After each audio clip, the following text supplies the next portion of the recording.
Wells Fargo has agreed to pay a $190 million settlement to the federal government after it admits that thousands of employees opened fraudulent and unauthorized accounts for customers. So the big question, how does no one go to jail for this?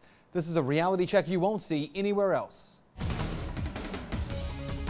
So Wells Fargo has agreed to pay this massive $190 million fine and has fired 5,300 employees. So what was taking place? In 2 words, massive fraud.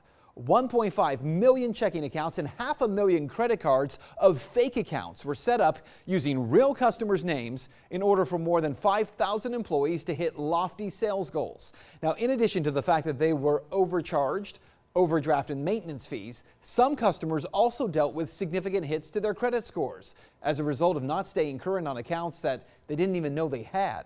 Since 2011, Wells Fargo says $2.6 million has been refunded to customers who received an average of $25. Out of that $100 million fine, only $5 million will go to victims. $185 million will go to the federal government. Wells Fargo has also said that they are firing managers and that it was making investments in enhanced team member training and monitoring and control. So how is it that while employees lose their jobs, nobody goes to jail? I want you to look at this definition here. The fraudulent acquisition and use of a person's private identifying information, usually for financial gain. So the question is that what took place? Using a person or customer's identifying information in order to set up an account that they did not request or want in order to hit sales goals or financial gain.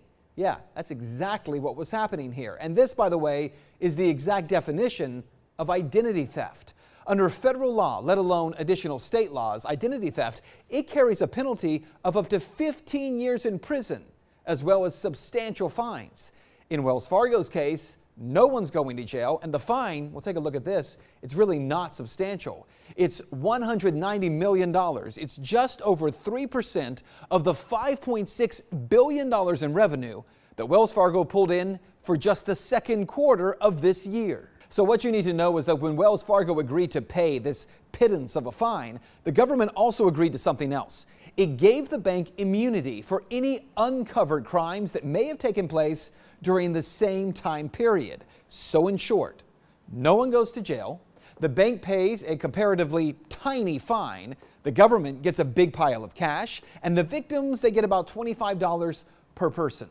So what about this deal would actually stop Wells Fargo or any other bank from doing the exact same thing over and over and over again in the future?